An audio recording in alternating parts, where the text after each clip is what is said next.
मनुष्य है एक अजनबी इस किनारे पर, यहां उसका घर नहीं। न अपने से परिचित है न दूसरों से परिचित है, और अपने से ही परिचित नहीं तो दूसरों से परिचित होने का उपाय भी नहीं। लाख उपाय हम करते कि बना लें थोड़ा परिचय, बन नहीं पाता। जैसे पानी पर कोई लकीरें खींचे, ऐसे ही हमारे परिचय बनते हैं और मिट जाते, बन भी नहीं पाते और मिट जाते। जिसे कहते हम परिवार, जिसे कहते हम समाज, सब भ्रांतियां हैं, मन को भुलाने के उपाय हैं। और एक ही बात भुलाने की आदमी कोशिश करता है कि यही मेरा घर है, कहीं और नहीं। यही समझाने की कोशिश करता है, यही मेरे परिजन है, यही मेरा सत्य है। यह देह से जो दिखाई पड़ रहा हुआ है, यही संसार है, इसके पार और कुछ भी नहीं। लेकिन टूट टूट जाती यह बात, खेल बनता नहीं, खिलौने ही रह जाते, सत्य कभी बन नहीं पाते। धोखा हम बहुत देते हैं, लेकिन धोखा कभी सफल नहीं हो पाता, और सुबह की धोखा सफल नहीं होता। काश धोखा सफल हो जाता तो हम सदा को भटक जाते, फिर तो बुद्धत्व का कोई उपाय न रह जाता, फिर तो समाधि की कोई संभावना न रह जाती। लाख उपाय करके भी टूट जाते हैं, इसलिए बड़ी चिंता पैदा होती, बड़ा संताप होता है। मानते हो पत्नी मेरी है और जानते हो भीतर से कि मेरी हो कैसे सकेगी। मानते हो बेटा मेरा है, लेकिन जानते हो किसी तल पर गहराई में कि सब मेरा तेरा सपना है।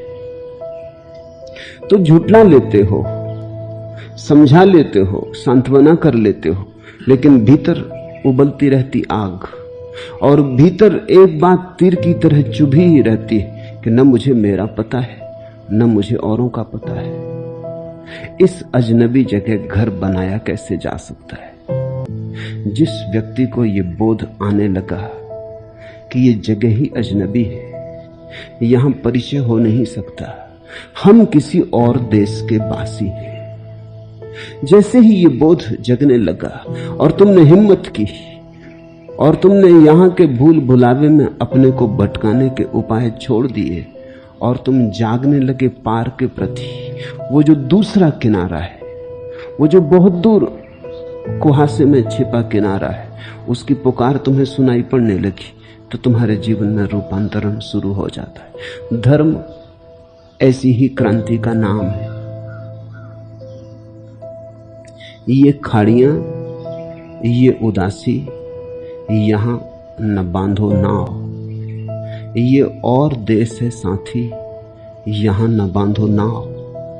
दगा करेंगे मनाजिर किनारे दरिया के, सफर ही में है भलाई, यहां न बांधो नाव। फलक गवाह कि जलथल यहां है डमाडोल, जमी खिलाफ है भाई, यहां न बांधो नाव। यहां की आबो हवा में है और ही बुबास, ये सर जमी है पराई, यहां न बांधो नाव। डुबो न दे हमें ये गीत कुर्बे साहिल के, जो दे रहे हैं सुनाई, यहां न बांधो नाव। जो बेड़े आए थे इस घाट तक, अभी उनकी खबर कहीं से न आई, यहां न बांधो नाव। रहे हैं जिनसे सनासा ये आसमां वो नहीं, ये वो जमी नहीं भाई, यहां न बांधो नाव। यहां की खाक से हम भी मुसाम रखते हैं, वफा की बू नहीं आई, यहां न बांधो नाव। जो सर जमीन अजल से हमें बुलाती है, वो सामने नजर आई, यहां न बांधो नाव। सवादे साहिले मकसूद आ रहा है नजर, ठहरने में है तबाही, यहां न बांधो नाव। जहां जहां भी हमें साहिलों ने ललचाया, सदा फिराक की आई, यहां न बांधो नाव। किनारा मनमोहक तो है यह, सपनों जैसा सुंदर है, बड़े आकर्षण है यहां, अन्यथा इतने लोग भटकते ना। अनंत लोग भटकते हैं। कुछ गहरी सम्मोहन की क्षमता है इस किनारे में। इतने इतने लोग भटकते हैं, अकारण ही ना भटकते होंगे। कुछ लुभाता होगा मन को, कुछ पकड़ लेता होगा। कभी कभार कोई एक अष्टावक्र होता है, कभी कोई जागता। अधिक लोग तो सोए सोए सपना देखते रहते हैं। इन सपनों में जरूर कुछ नशा होगा, इतना तो तय है। और नशा गहरा होगा कि जगाने वाले आते हैं, जगाने की चेष्टा करते हैं, चले जाते हैं, और आदमी करवट बदल के फिर अपनी नींद में खो जाता है। आदमी जगाने वालों को भी धोखा दे जाता है। आदमी जगाने वालों से भी नींद का नया इंतजाम कर लेता है, उनकी वाणी से भी सामक औषधियां बना लेता है। बुद्ध जगाने आते हैं, तुम अपनी नींद को ही, अपनी नींद में ही बुद्ध को सुन लेते हो। नींद में और सपनों में तुम बुद्ध की वाणी को विकृत कर लेते हो। तुम मन चाहे अर्थ निकाल लेते हो, तुम अपने भाव डाल देते हो। जो बुद्ध ने कहा था वो तो सुन ही नहीं पाते, जो तुम सुनना चाहते थे वही सुन लेते हो, फिर करवट लेके तुम सो जाते हो। तो बुद्धत्व भी तुम्हारी नींद में ही डूब जाता है, तुम उसे भी डुबा लेते हो। लेकिन कितने ही मनमोहक हों सपने, चिंता नहीं मिटती, कांटा चुभता जाता है, सालता है, पीड़ा घनी होती जाती। देखो लोगों के चेहरे, देखो लोगों के अंतरतम में घाव ही घाव है। खूब मलहम पट्टी की है, लेकिन घाव मिटे नहीं। घाव के ऊपर फूल भी सजा लिए तो भी घाव मिटे नहीं। फूल रख लेने से घाव पर घाव मिटते भी नहीं।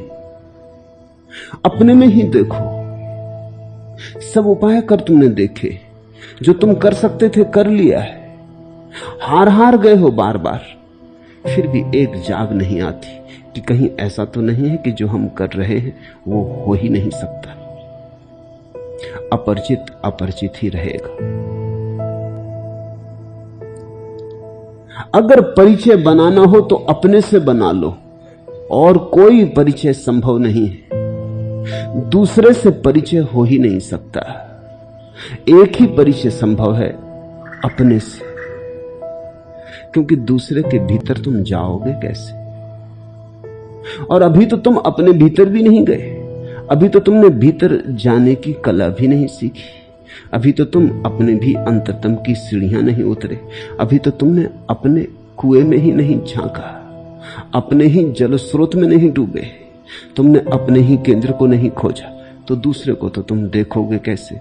दूसरे को तुम उतना ही देख पाओगे जितना तुम अपने को देखते हो।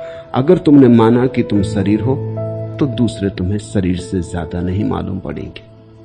अगर तुमने माना कि तुम मन हो तो दूसरे तुम्हें मन से ज्यादा नहीं मालूम पड़ेंगे। यदि तुमने कभी जाना कि तुम आत्मा हो तो ही तुम्हें दूसरे में भी आत्मा की किरण का आभास होगा। हम दूसरे में उतना ही देख सकते हैं, उसी सीमा तक जितना हमने स्वयं में देख लिया। हम दूसरे की किताब तभी पढ़ सकते हैं जब हमने अपनी किताब पढ़ ली। कम से कम भीतर की वर्णमाला तो पढ़ो, भीतर के शास्त्र से तो परिचित हो, तो ही तुम दूसरे से भी शायद परिचित हो जाओ। और मजा ऐसा है कि जिसने अपने को जाना उसने पाया कि दूसरा है ही नहीं। अपने को जानते ही पता चला कि बस एक है, वही बहुत रूपों में प्रकट हुआ है।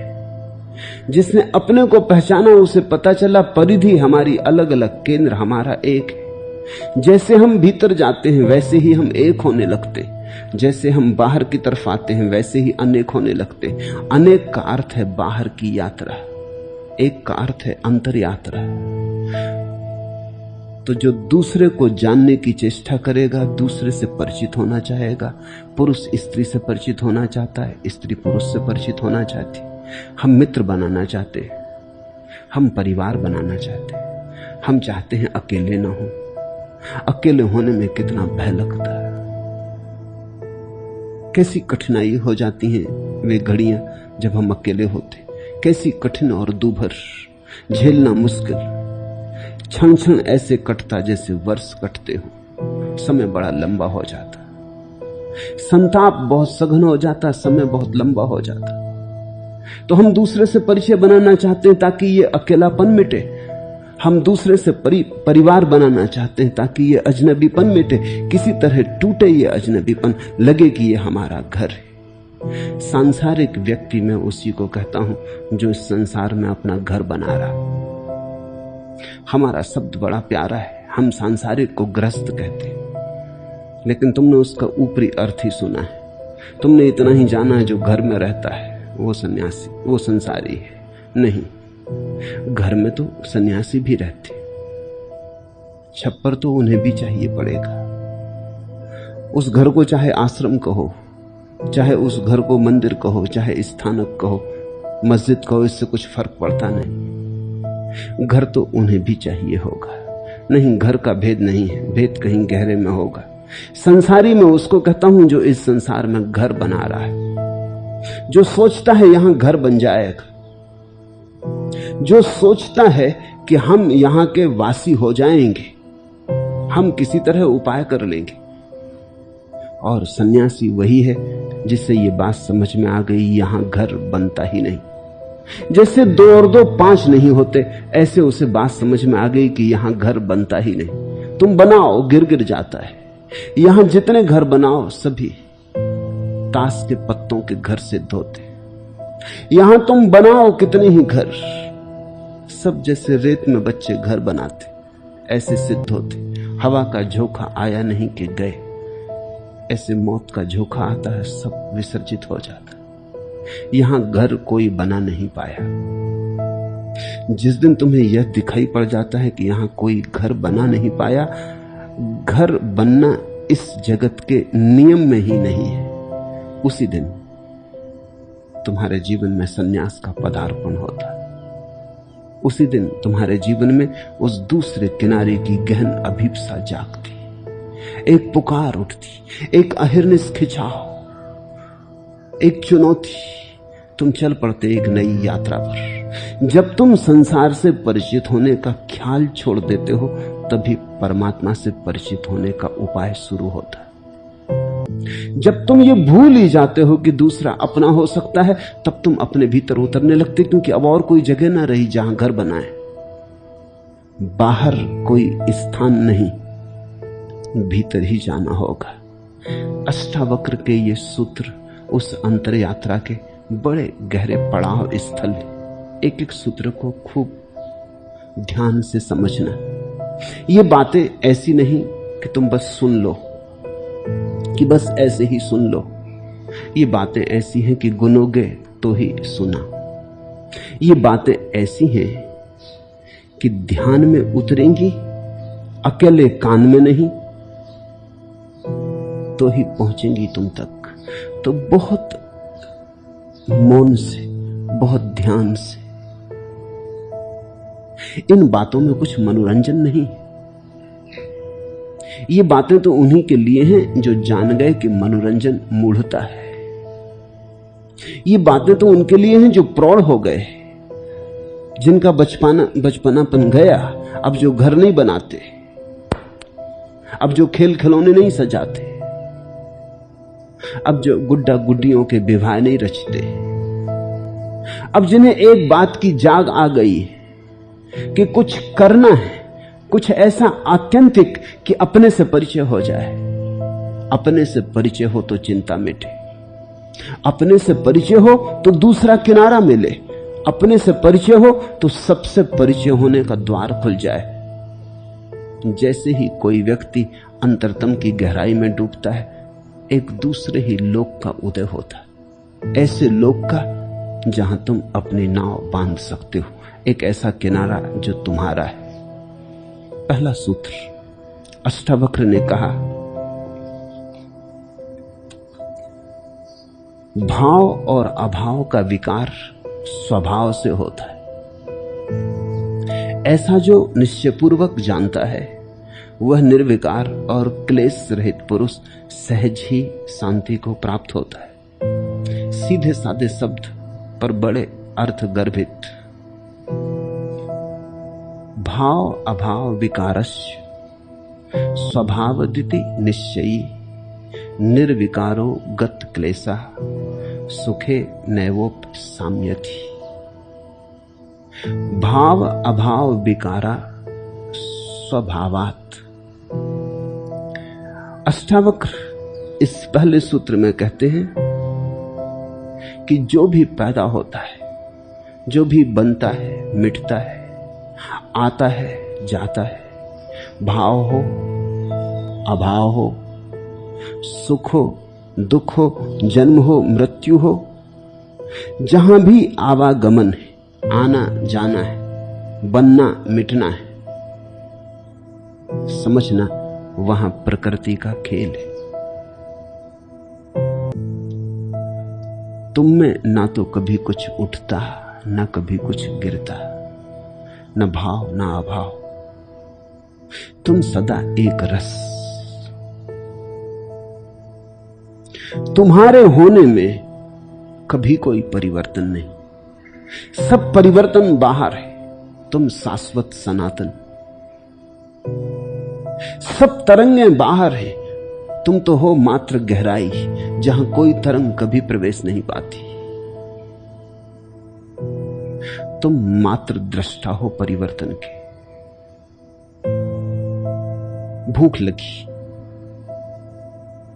तुम्हें भूख कभी नहीं लगती, तुम तो मात्र जानते हो कि भूख लगी। भूख तो शरीर में ही लगती, भूख तो शरीर का ही हिस्सा है। शरीर यानी प्रकृति, शरीर को जरूरत पड़ गई। शरीर तो दीन है, उसे तो प्रतिपल भीख की जरूरत है। उसके पास अपने जीवन को जीने का स्वसंभूत कोई उपाय नहीं। वो तो उधार जीता है। उसे तो भोजन न दो तो मर जाएगा, उसे तो श्वास न मिले तो समाप्त हो जाएगा, उसे तो रोज रोज भोजन डालते रहो तो ही किसी तरह घसीटता है, तो ही किसी तरह चलता है। भूख लगी तो शरीर को भूख लगी, फिर भोजन तुमने किया तो भी शरीर को तृप्ति हुई। भूख का भाव, फिर भूख का अभाव हो जाना, दोनों ही शरीर में घटे। तुमने मात्र जाना, तुमने मात्र देखा, तुम केवल साक्षी रहे। तुम में ना तो भूख लगी, तुम में ना संतोष आया। भाव और अभाव का विकार स्वभाव से, प्रकृति से होता है। ऐसा जो निश्चयपूर्वक जानता है वह निर्विकार और क्लेश रहित पुरुष सहज ही शांति को प्राप्त होता है। इति निश्चयी, ऐसा जिसने निश्चय से जाना। सुन के तो तुमने भी जान लिया, लेकिन निश्चय नहीं बनेगा। शास्त्र में तो तुमने भी पढ़ा, लेकिन निश्चय नहीं बनेगा। निश्चय तो अनुभव से बनता है, दूसरे के कहे नहीं बनता। मैं तुमसे कहता हूं, अष्टावक्र तुमसे कहते हैं कि भूख शरीर को लगती, तुम्हें नहीं, तुम सुनते हो। शायद थोड़ा बुद्धि का प्रयोग करोगे तो साफ भी हो जाएगी कि बात ठीक है। कांटा तो शरीर में ही गड़ता है, पीड़ा शरीर में ही होती है, पता हमें चलता है, बोध हमें होता है। घटनाएं घटती रहती हैं, हम साक्षी मात्र हैं। ऐसा बुद्धि से समझ में भी आ जाएगा, लेकिन इससे तुम इति निश्चयी न बन जाओगे। ये तो बार बार समझ में आ जाएगा और फिर तुम भूल जाओगे। जब फिर भूख लगेगी तब अष्टावक्र भूल जाएंगे, तब फिर तुम कहोगे मुझे भूख लगी। तुम भूल जाओगे भूख के क्षण में, तादाद में फिर सघन हो जाएगा, फिर तुम कहोगे मैं भूखा। फिर तुम भोजन करके जब तृप्ति अनुभव करोगे, कहोगे तृप्त हुआ, मैं तृप्त हुआ। बौद्धिक रूप से इसे तुम समझ भी ले सकते हो, लेकिन इससे तुम इति निश्चयी न हो जाओगे। इसलिए बार बार अष्टावक्र दोहराएंगे इस शब्दों के समूह को, इति निश्चयी, ऐसा जिसने निश्चय पूर्वक जाना। इससे तुम ये गलती मत समझ लेना कि अष्टावक्र तुमसे ये कह रहे हैं कि तुम इसे खूब दोहराओ तो निश्चय पक्का हो जाए। बार बार दोहरा दोहरा के, बार बार मन में यही भाव उठा उठा के निश्चय कर लो, दृढ़ता कर लो तो बस ज्ञान हो जाएगा। नहीं, इस तरह निश्चय नहीं होता। तुम झूठ को कितना ही दोहराओ, तुम्हें झूठ सच जैसी भी मालूम पड़ने लगे तो भी सच इस तरह पैदा नहीं होता। बहुत बार दोहराने से भ्रम पैदा होता है, ऐसा लगने लगता है कि अनुभव होने लगा। अगर बैठे बैठे तुम रोज दोहराते हो कि मैं देह नहीं, मैं देह नहीं, मैं देह नहीं, ऐसा दोहराते रहो वर्षों तक, तो आखिर मन पर लकीर तो पड़ेगी, बार बार लकीर पड़ेगी। रसरी आवत जात है सिल पर पड़त निशान, वो तो पत्थर पे भी निशान पड़ जाते हैं, कोमल सी रस्सी के आते जाते,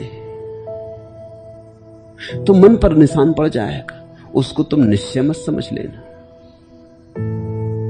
वो तो बार बार दोहराने से पड़ गई लीक लकीर, उससे तो भ्रांति पैदा होगी। तुम्हें ऐसा लगने लगेगा कि अब मैं जानता हूं कि मैं देह नहीं, लेकिन तुमने अभी जाना नहीं तो जानोगे कैसे? अभी जाना ही नहीं तो निश्चय कैसे होगा? तो जब अष्टावक्र कहते हैं ऐसा जिसने निश्चय पूर्वक जाना, तो उनका अर्थ नहीं है कि तुम अपने को आत्म सम्मोहित कर लो। ऐसा बहुत से लोग इस देश में कर रहे हैं। अगर तुम जाओ सन्यासियों के आश्रम में तो बैठे दोहरा रहे हैं कि मैं देह नहीं, मैं ब्रह्म हूं। लेकिन क्या दोहरा रहा है? अगर मालूम पड़ गया तो बंद करो दोहराना। दोहराना ही बताता है कि अभी पता नहीं चला। तो 2-4 दिन के लिए छोड़ो, फिर देखो। 2-4 दिन छोड़ने को भी वो राजी नहीं होंगे, क्योंकि वो कहेंगे उससे तो निश्चय में कमी आ जाएगी। ये भी कोई निश्चय हुआ कि 2-4 दिन न दोहराया तो बात खत्म हो गई? ये तो निश्चय न हुआ, ये तो तुम किसी भ्रम को संभाल रहे हो दोहरा दोहरा के। अडोल्फ हिटलर ने अपनी आत्मकथा में लिखा है, सच और झूठ में ज्यादा फर्क नहीं। बहुत बार दोहराए गए झूठ सच मालूम होने लगते। और अडोल्फ हिटलर ठीक कहता है, क्योंकि यही उसने जीवन भर किया। झूठ दोहराए, इतनी बार दोहराए कि वो सच मालूम होने लगे। ऐसे झूठ जिन पे पहली बार सुन के उसके मित्र भी हंसते थे, वो भी सच मालूम होने लगे। दोहराए चले जाओ, विज्ञापन करो, दूसरों के सामने दोहराओ, अपने सामने दोहराओ, एकांत में, भीड़ में दोहराए चले जाओ, तो तुम अपने आसपास एक धुआं पैदा कर लोगे। एक लकीर तुम्हारे आसपास सघन हो जाएगी। उस लकीर में तुम निश्चय मत जान लेना। जब अष्टावक्र कहते हैं निश्चय पूर्वक, तो उनका अर्थ अडोल्फ हिटलर वाला अर्थ नहीं। उनका अर्थ है सत्य को अनुभव से जानकर, दोहरा कर नहीं। दोहराना तो भूल कर मत। मंत्र तो सभी धोखा देते, मंत्र तो धोखा देने का उपाय है। उससे आंखें धुंधली हो जाती। बार बार दोहराने से शब्द रट जाते, रट जाने से शब्द तुम्हारे चित्त पर घूमने लगते, लेकिन तुम्हारी अनुभूति इससे निर्मित नहीं होती। इति निश्चयी का अर्थ है जिसने सुना, जिसने गुना और फिर जिसने जीवन में प्रयोग किया। अब जब भूख लगे तो देखना। मैं तुमसे नहीं कहता कि दोहराना कि मैं देह नहीं, मैं कहता जब भूख लगे तो देखना, जागना, थोड़ा होश संभालना, देखना भूख कहां लगी।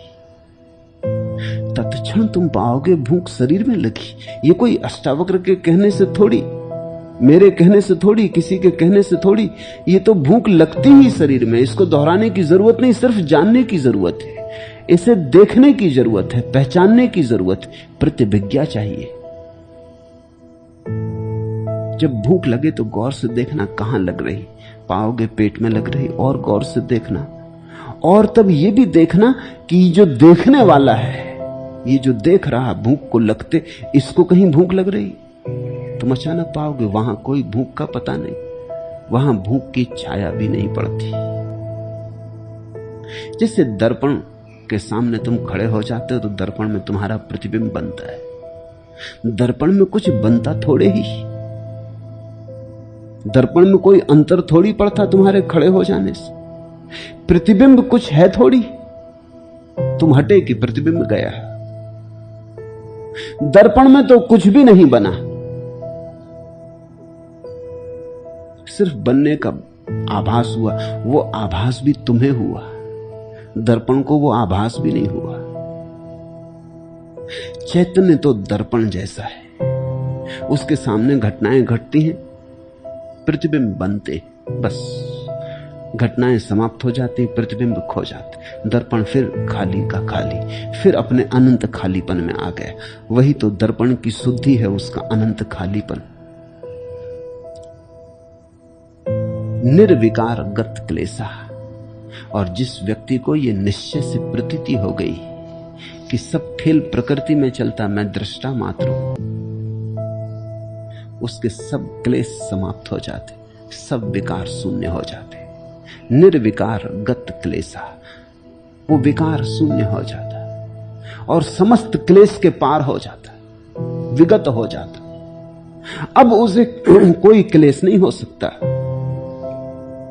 भूख लगे तो भी वो जानता कि शरीर को लगी, उपाय भी करता है, नहीं कि उपाय नहीं करता, शरीर को भोजन की जरूरत है, ये भी जानता है,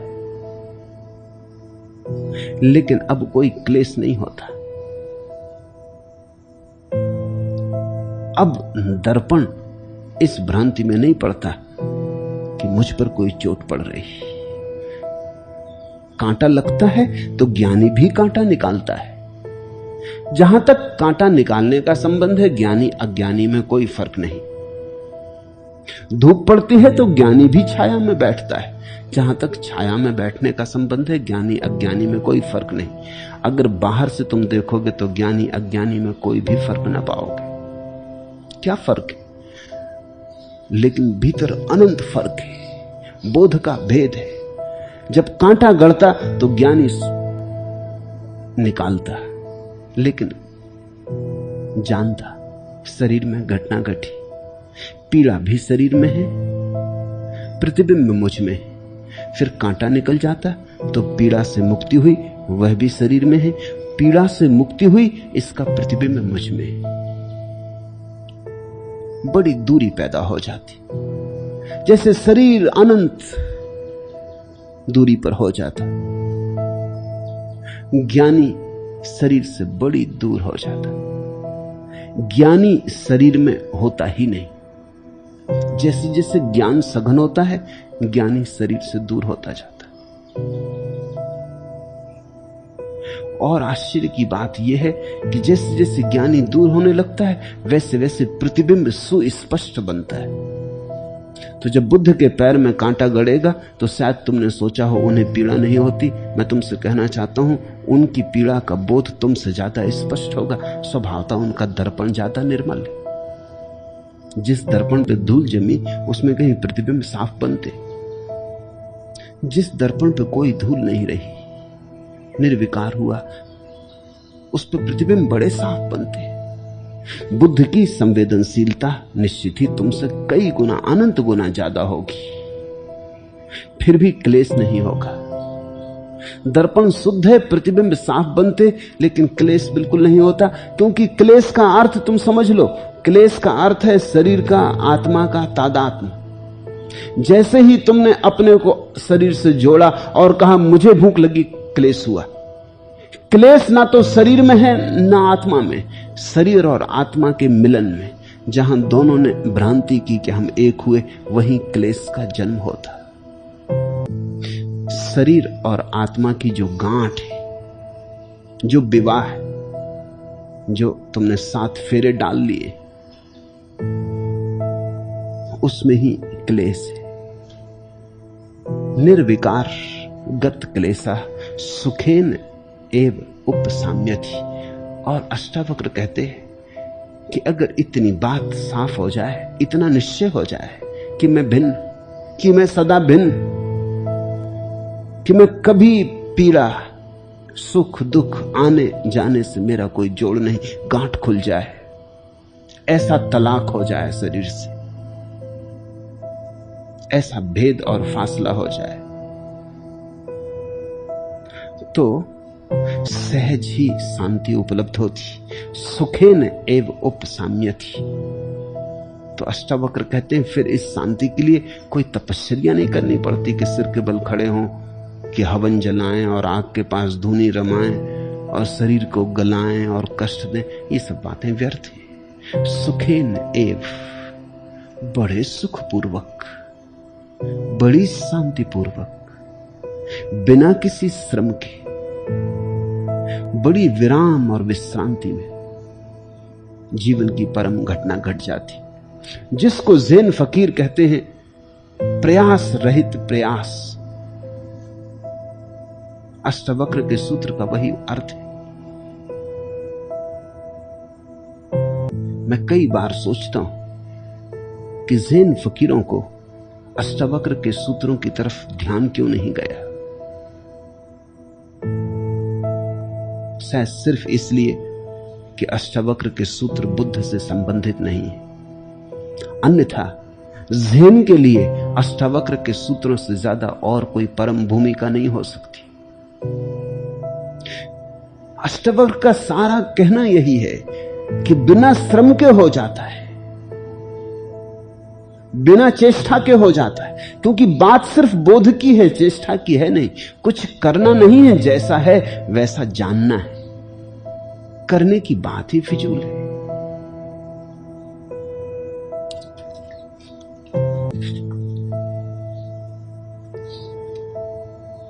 खोजियो तुम नहीं मानोगे, लेकिन संतों का कहना सही है। जिस घर में हम घूम रहे हैं उससे निकलने का रास्ता नहीं है। शून्य और दीवार दोनों एक है, आकार और निराकार दोनों एक है। जिस दिन खोज शांत होगी तुम आपसे यह जानोगे कि खोज पाने की नहीं, खोने की थी, यानी तुम सचमुच में जो हो वही होने की थी। खोजियो तुम नहीं मानोगे, लेकिन सत्य ऐसा ही है। खोजना नहीं है, तुम उसे लिए ही बैठे हो। कहीं जाना नहीं है, तुम उसके साथ ही पैदा हुए हो। सत्य तुम्हारा स्वभाव सिद्ध अधिकार है। तुम चाहो तो भी उसे छोड़ नहीं सकते। तुम चाहो भी कि उसे गंवा दें तो गंवा नहीं सकते, क्योंकि तुम ही वही हो। कैसे गंवाओगे?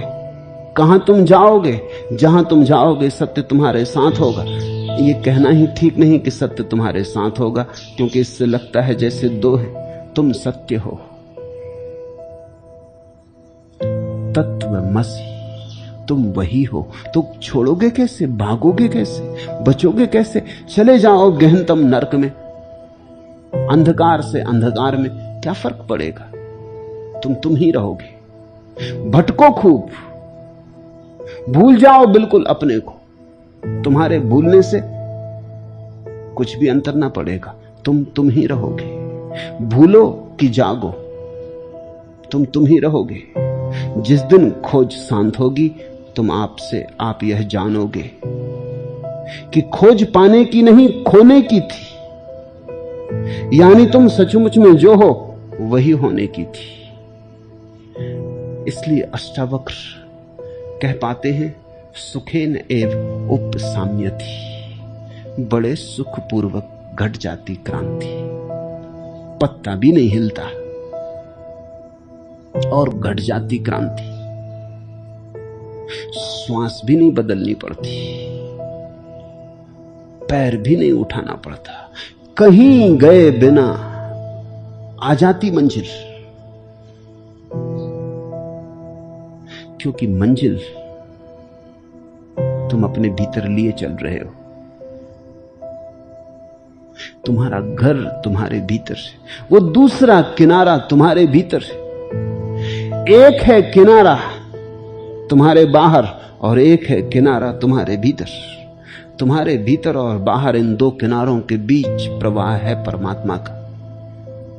जब तुम बाहर की तरफ देखने में बिल्कुल बंध जाते हो तो एक किनारा ही रह जाता हाथ में, तब सब अन्य मालूम होते, सब भिन्न मालूम होते। जब तुम दूसरे किनारे से परिचित हो जाते हो तब सभी अनन्य मालूम होते, तब कोई भी भिन्न नहीं मालूम होता, सभी अभिन्न मालूम होते।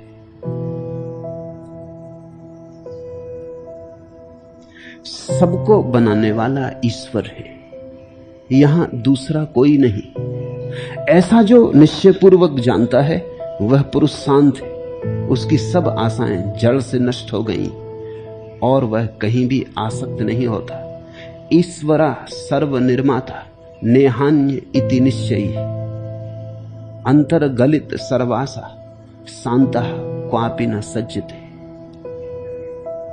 सबको जानने वाला ईश्वर है, इसलिए अगर तुम ईश्वर को जानने चले हो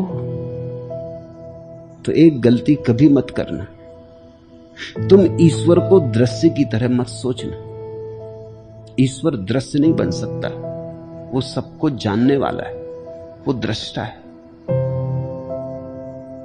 तो तुम इस भ्रांति में मत पड़ना कि किसी दिन मैं ईश्वर को जान लूंगा। ईश्वर सबको जानने वाला है, इसलिए तुम उसे दृश्य न बना सकोगे। फिर ईश्वर को खोजने का उपाय क्या है? क्योंकि साधारणतः लोग जब ईश्वर को खोजते हैं तो इसी तरह खोजते हैं कि ईश्वर कोई वस्तु, कोई दृश्य, कोई व्यक्ति, हम जाएंगे और देख लेंगे और बड़े आह्लादित होंगे और नाचेंगे और गाएंगे और बड़े प्रसन्न होंगे कि देख लिया ईश्वर को। मेरे पास लोग आते हैं, वो कहते हैं कि ईश्वर की खोज कैसे करें, कहां मिलेगा ईश्वर? हिमालय जाएं, एकांत में जाएं, क्या है ईश्वर की प्रतिछवि? कुछ हमें समझा दें ताकि हम पहचानें तो भूलें ना, ताकि पहचान लें, पहचान हो सके। कुछ रूपरेखा दे दें। नास्तिक भी और आस्तिक भी, दोनों में बड़ा फर्क नहीं मालूम पड़ता। नास्तिक भी कहता है दिखलाओ कहां है ईश्वर तो हम मान लेंगे, और आस्तिक भी यही कहता है कि हम मानते हैं, हम खोजने चले कहां है, उसका रूप क्या, उसका नाम पता ठिकाना क्या। लेकिन दोनों की बुद्धि एक जैसी है, दोनों में कोई बड़ा फर्क नहीं। नास्तिक के तर्क और आस्तिक के तर्क में तुम देखते हो फर्क कहां है? दोनों ये कहते हैं कि परमात्मा कहीं बाहर है। नास्तिक कहता दिखला दो तो मान लेंगे, आस्तिक कहता मान तो हमने लिया, अब दिखला दो। फर्क जरा भी नहीं है, रत्ती भर का नहीं है। इसलिए तो दुनिया में इतने आस्तिक हैं और आस्तिकता बिल्कुल नहीं, क्योंकि इनमें और नास्तिक में कोई फर्क नहीं। शायद एक फर्क होगा कि नास्तिक थोड़ा हिम्मतवर है, ये थोड़े कायर और कमजोर। नास्तिक कहता है दिखला दो तो मान लेंगे, और ये बात ज्यादा युक्त मालूम होती कि माने कैसे। आस्तिक कहता है कि चलो माने तो हम लेते हैं, कौन झंझट करे, मानने में सुविधा है, सुरक्षा है, सभी मानते। समाज के विपरीत जाने में उपद्रव होता है, जगह जगह झंझटें आती, चलो माने लेते, अब दिखला दो। लेकिन दोनों का ख्याल है आंख से देखा जा सकेगा, दोनों का ख्याल है परमात्मा दृश्य बन सकेगा। ये सूत्र स्मरण रखना, सबको जानने वाला, सबको बनाने वाला ईश्वर है, यहां दूसरा कोई नहीं है। ऐसा जो निश्चय पूर्वक जानता है वह पुरुष शांत, उसकी सब आशाएं जड़ से नष्ट हो गई और वह कहीं भी आसक्त नहीं होता है। तो फिर ईश्वर को जानने का ढंग क्या है? अगर ईश्वर को दृश्य की तरह नहीं जाना जा सकता तो फिर उपाय क्या है? उपाय है कि तुम दृष्टा बनो, क्योंकि दृष्टा ईश्वर का स्वभाव है। जैसे जैसे तुम दृष्टा बने कि तुम सरकने लगे ईश्वर के करीब। दुनिया में दो ही ढंग है ईश्वर से साथ थोड़ा सा संबंध बनाने के। एक तो है कवि का ढंग और एक है ऋषि का ढंग। कवि का ढंग है कि वो कुछ सृजन करता है, कविता बनाता, शून्य से लाता शब्द को। चित्रकार, मूर्तिकार, संगीतकार, नर्तक निर्माण करते कुछ। अनगढ़ पत्थर को गढ़ता मूर्तिकार, जहां कोई रूप न था वहां रूप का निर्माण करता। कल तक पत्थर था, राह के किनारे पड़ा, आज अचानक मूर्ति हो गई। उस पत्थर के चरणों पर फूल चढ़ने लगे, कुछ निर्माण कर दिया।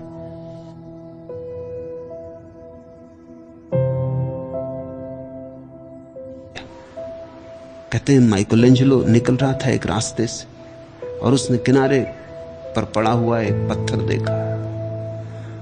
पास ही पत्थर वाले की दुकान थी। उसने पूछा, ये पत्थर कई सालों से पड़ा देखता हूं।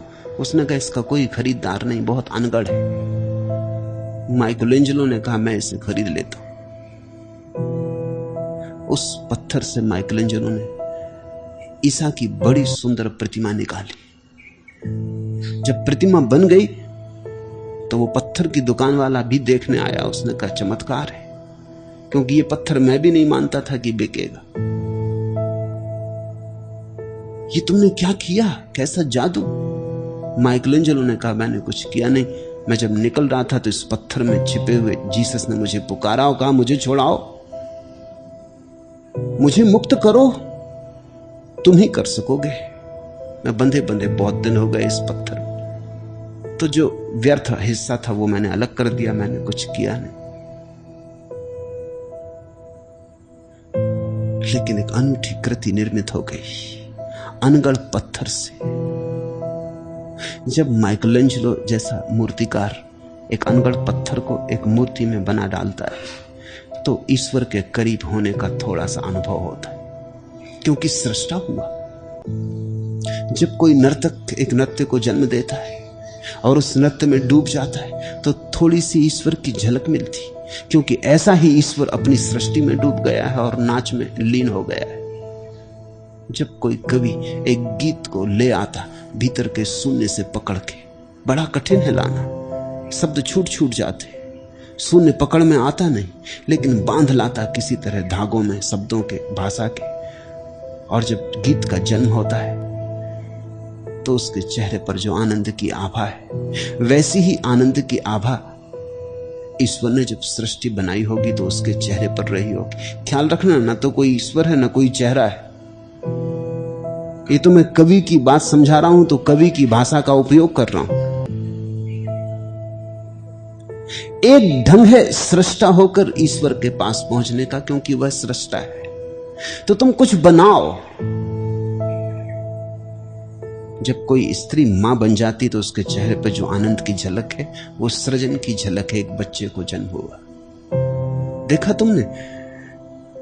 स्त्रियां और कुछ निर्माण नहीं करती, कारण इतना ही है कि जो जीवन को निर्माण करने की क्षमता रखती हैं और कुछ निर्माण करने की आकांक्षा नहीं रह जाती। जब एक जीवित बच्चा पैदा हो सकता है तो कौन पत्थर की मूर्ति बनाएगा? इसलिए कोई बड़ी मूर्तिकार स्त्री कभी हुई नहीं, कोई बड़ी संगीतज्ञ स्त्री कभी हुई नहीं, कोई बड़ी कवि स्त्री कभी हुई नहीं। मनोवैज्ञानिक तो कहते हैं कि पुरुष को सृजन की इतनी आकांक्षा पैदा होती है वो स्त्री से ईर्ष्या के कारण। स्त्री तो बच्चों को जन्म दे देती, पुरुष के पास जन्म देने को कुछ भी नहीं। छूछ के छूछ, बांझ। तो बड़ी बेचैनी है पुरुष के भीतर, वो भी कुछ निर्माण करे। इसलिए पुरुषों ने धर्म निर्माण किए, जैन धर्म, हिंदू धर्म, ईसाई धर्म, बौद्ध धर्म।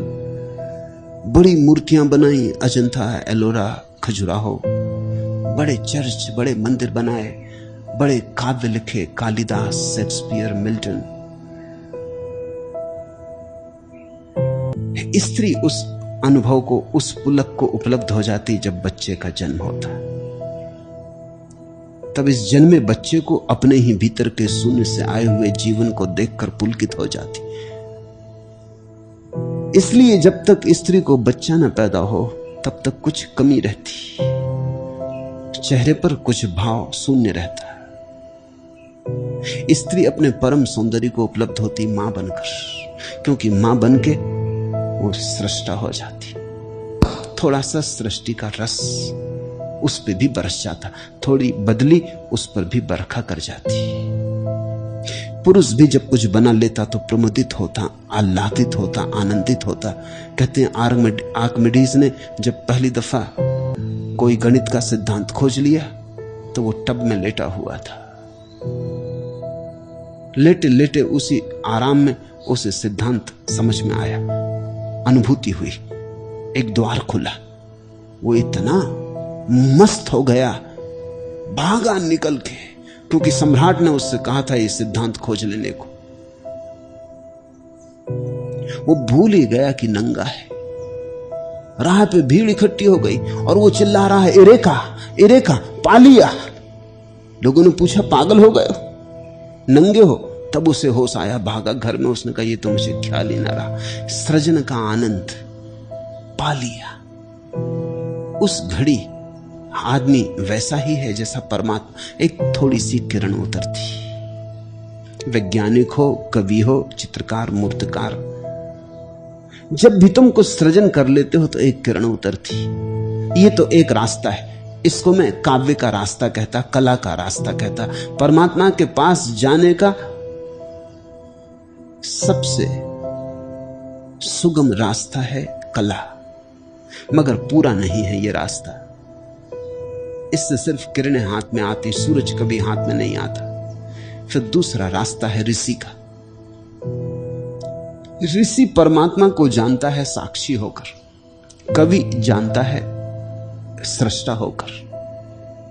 सृष्टा हम कितने ही बड़े हो जाएं, हमारी सृष्टि छोटी ही रहेगी, क्योंकि सृष्टि के लिए हमें शरीर का उपयोग करना पड़ेगा। इन्हीं हाथों से तो बनाओगे ना मूर्ति, ये हाथ ही छोटे हैं। इन हाथों से बनी मूर्ति कितनी ही सुंदर हो तो भी छोटी रहेगी। इसी मन से तो रचोगे ना काव्य, ये मन ही बहुत क्षुद्र है। इस मन से कितना ही सुंदर काव्य रचो, आखिर मन की ही रचना रहेगी। तो थोड़ी सी किरण तो उतरेगी, लेकिन पूरा परमात्मा नहीं ख्याल में आएगा। साक्षी, साक्षी में ना तो शरीर की जरूरत है ना मन की जरूरत है, तो सब सीमाएं छूट गई। शुद्ध ब्रह्म जो तुम्हारे भीतर छिपा है उसका सीधा साक्षात्कार हुआ। उस साक्षात्कार में तुम ईश्वर हो। ईश्वर को पाने का उपाय दृश्य की तरह ईश्वर को कभी मत खोजना, अन्यथा भटकते रहोगे, क्योंकि दृश्य ईश्वर बनता ही नहीं, ईश्वर दृष्टा है।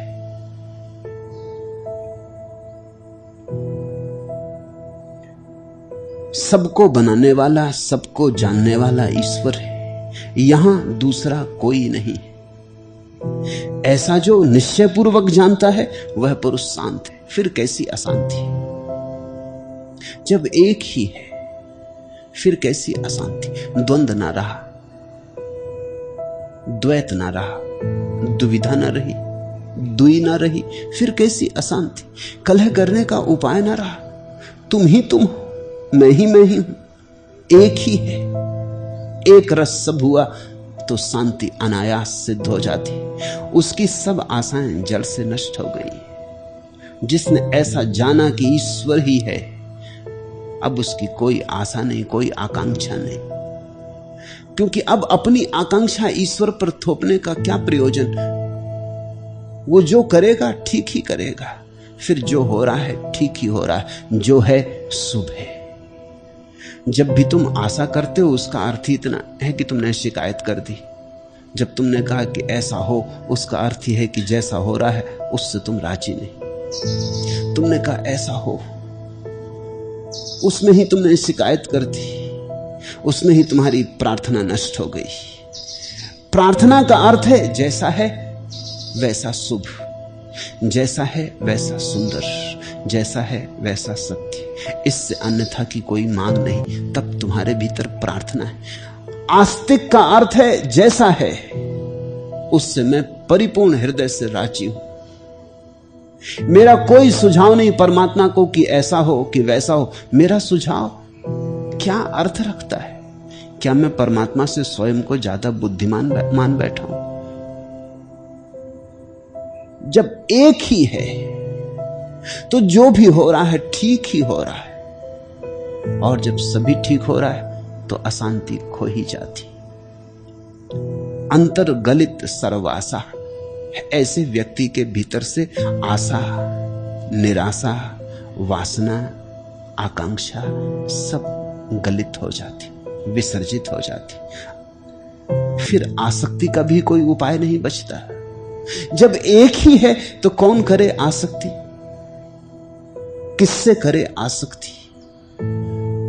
जब एक ही है तो मन के लिए ही ठहरने की जगह नहीं बचती। उस एक में मन ऐसे खो जाता जैसे धुएं की रेखा आकाश में खो जाती।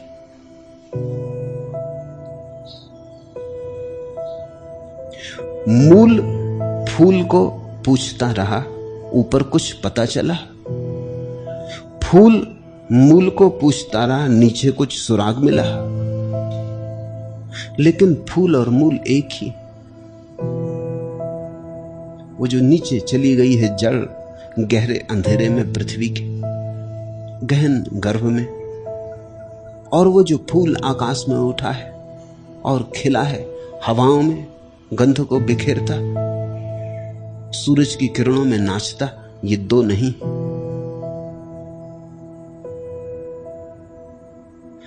मैंने सुना है एक केचुआ सरक रहा था कीचड़ में, वो अपनी ही पूंछ के पास आ गया, मोहित हो गया। कहा, प्रिय, बहुत दिन से तलाश में था, अब मिलन हो गया। उसकी पूछने का, अरे मूढ़, मैं तेरी ही पूछ हूं। वो समझा कि कोई स्त्री से मिलन हो गया है। अकेला था, संगी साथी की तलाश रही होगी। मूल फूल को पूछ रहा, फूल मूल को पूछ रहा, दोनों एक है। कौन किससे पूछे, कौन किसको उत्तर दे? विपत्ति और संपत्ति दैव योग से ही अपने समय पर आती हैं। ऐसा जो निश्चय पूर्वक जानता है वह सदा संतुष्ट और स्वस्थ इंद्रिय हुआ न इच्छा करता है न शोक करता है। आपदा संपदा काले दैवा देवेति निश्चयी तृप्ता स्वस्थ इंद्रियो नित्यम न वांछति न सोचती।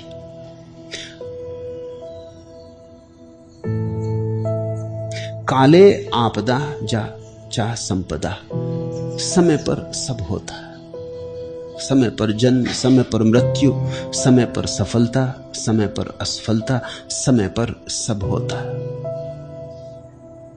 कुछ भी समय के पहले नहीं होता। ऐसा जो जानता है कि विपत्ति और संपत्ति दैव योग से समय आने पर घटती हैं, वह सदा संतुष्ट है। फिर जल्दी नहीं, फिर अधेरी नहीं। जब समय होगा फसल पकेगी, काट लेंगे। जब सुबह होगा सूरज निकलेगा तो सूरज के दर्शन करेंगे, धूप से लेंगे। जब रात होगी विश्राम करेंगे, आराम करेंगे। सब छोड़ छाड़ डूब जाएंगे निद्रा में। सब अपने से हो रहा है और सब अपने समय पर हो रहा है। अशांति तब पैदा होती है जब हम समय के पहले कुछ मांगने लगते हैं। हम कहते हैं जल्दी हो जाए। इसलिए तुम देखते हो पश्चिम में लोग ज्यादा अशांत, पूरब में कम। हालांकि पूरब में होने चाहिए ज्यादा, क्योंकि दुख यहां ज्यादा, धन की यहां कमी, भूख यहां, अकाल यहां, हजार हजार बीमारियां यहां, सब तरह की पीड़ाएं यहां। पश्चिम में सब सुविधाएं, सब सुख, वैज्ञानिक तकनीकी विकास, फिर भी पश्चिम में लोग दुखी, पूरब में लोग सुखी ना हो पर दुखी नहीं। मामला क्या है? एक बात पूरब ने समझ ली। एक बात पूरब को समझ में आ गई कि सब होता अपने समय पर होता, हमारे किए क्या होगा। तो पूर्व में एक प्रतीक्षा है, एक धैर्यपूर्ण प्रतीक्षा है, इसलिए तनाव नहीं। फिर पश्चिम में धारणा है कि एक ही जन्म है, ये 70-80 साल का जन्म, फिर गए सो गए। तो जल्दबाजी भी है, 70-80 साल में सब कुछ कर लेना। इसमें आधी जिंदगी तो ऐसे सोने में, खाने पीने में बीत जाती, नौकरी करने कमाने में बीत जाती। ऐसे मुश्किल से थोड़े से दिन बचते हैं भोगने को, तो भोग लो। गहरी आतुरता है, हाथ कहीं खाली न रह जाए। समय बीता जाता, समय की धार भागी चली जा रही, तो भागो, तेजी करो, जल्दी करो। और कितनी ही जल्दी करो, कुछ खास परिणाम नहीं होता। जल्दी करने से और देरी हो जाती। अभी मैं आंकड़े पढ़ता था, न्यूयॉर्क में जब कारें नहीं चलती थी तो आदमी की गति जितनी थी उतनी ही 50 साल के बाद फिर हो गई। और इतनी कारें, गति उतनी की उतनी हो गई, क्योंकि अब कारें सड़क पे इतनी हो गई। तुम पैदल जितनी देर में दफ्तर पहुंच सकते हो, उससे ज्यादा देर लगने लगी कार में पहुंचने में। ये बड़े मजे की बात हो गई। आदमी ने कार खोजी कि जल्दी पहुंच जाएगा। वो जल्दी पहुंचना तो दूर रहा, क्योंकि जगह जगह ट्रैफिक जाम हो जाता, जगह जगह हजारों कारें अटक जाती। एक आदमी ने प्रयोग किया कि वो पैदल चल के दफ्तर जाए। 1 साल वो पैदल चल के दफ्तर गया और 1 साल कार से दफ्तर गया। वो बड़ा चकित हुआ, हिसाब बराबर हो गए, एक ही बराबर। जितनी देर कार से लगी पहुंचने में, उतनी ही देर पैदल चल के पहुंचने में लगी। और पैदल चल के जो स्वास्थ्य को फायदा हुआ वो अलग, और कार में जाने से जो पेट्रोल का खर्चा हुआ सो अलग। और हाथ कुछ समझ में नहीं आता कि क्या हुआ, इतनी दौड़ धूप। कभी कभी बहुत जल्दी करने से बहुत देर हो जाती है। असल में जल्दी करने वाला मन इतना आतुर हो जाता है, इतने तनाव से भर जाता है, इतना रुग्णग्रस्त, इतने बुखार से भर जाता कि जब पहुंच भी जाता तब भी पहुंचता कहां, उसका बुखार तो उसे पकड़े ही रहता, उसके भीतर प्राण तो कपते ही रहते। वो भागा भागी ही उसका जीवन का आधार हो जाता।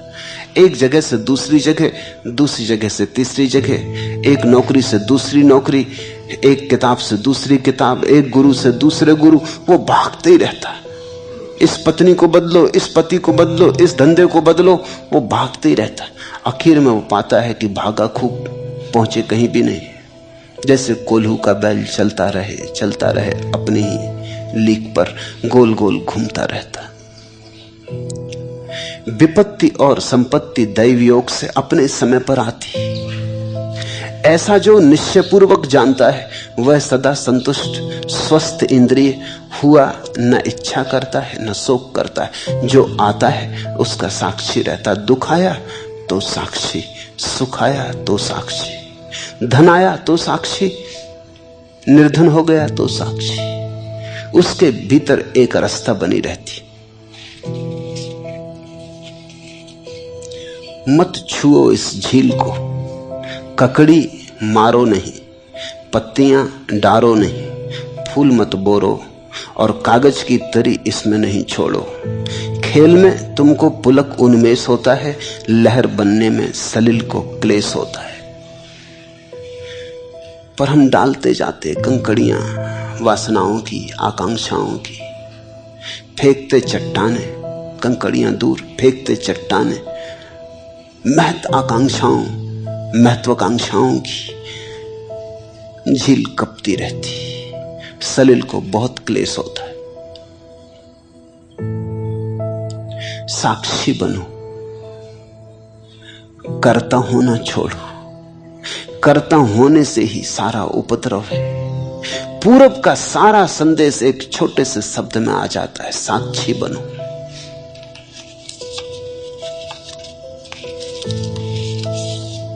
मेरा जीवन सबका साखी।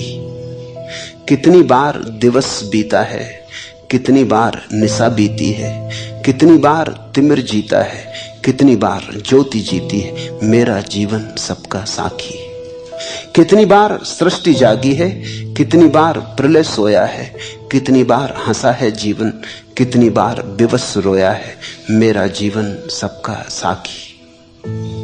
देखते चलो, रमो मत किसी में, रुको मत कहीं, अटको मत कहीं, देखते चलो। जो आए कोई भाव मत बनाओ, बुरा भला मत सोचो। जो आए, जैसा आए, जो लहर उठे, देखते चलो। और धीरे धीरे तुम पाओगे देखने वाला ही शेष रह गया, सब लहरें चली गई, सलिल शांत हुआ। उस परम शांति के क्षण में सत्य का साक्षात्कार है।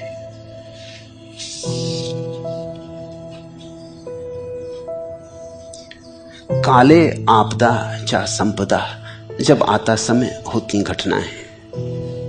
दैवात एव, ऐसा प्रभु मर्जी से। इति निश्चयी, ऐसा जिसने जाना अनुभव से। नित्यम तृप्ता, सदा तृप्त है, नित्यम तृप्ता। स्वाद लो इस शब्द का, नित्यम तृप्ता। चबाओ इसे,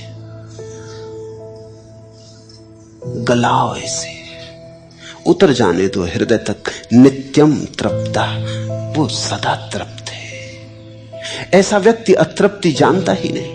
अतृप्ति पैदा होती आकांक्षा से। तुम करते आकांक्षा, फिर वैसा नहीं होता तो अतृप्ति पैदा होती।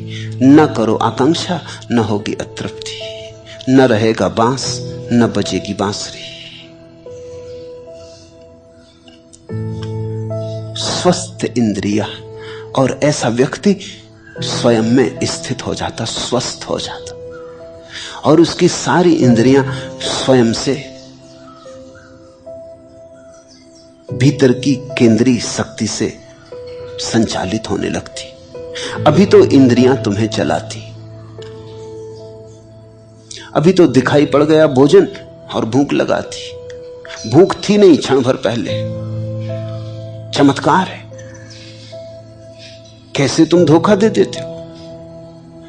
क्षण भर पहले गुनगुनाते चले आ रहे थे गीत, और मिठाई की दुकान से गंध आ गई, नासापुटों में भर गई, भूख लग गई, भूल गए कहां जा रहे थे, पहुंच गए दुकान में। क्षण भर पहले भूख नहीं थी, क्षण भर में कैसे लग गई। कुछ समय तो लगता भूख के लगने में, सिर्फ गंध के कारण लग गई। नहीं, नाक ने मालकियत जतला दी, नाक तुम्हें खींच कर ले गई। ऐसे तो गुलाम मत बनो। राह चले जाते थे, कोई वासना न थी, कोई सुंदर स्त्री निकल गई, चित्त वासनाग्रस्त हो गया। सुंदर स्त्री की तो बात छोड़ो, अखबार देख रहे थे, अखबार में काले स्याही के धब्बे हैं और कुछ भी नहीं।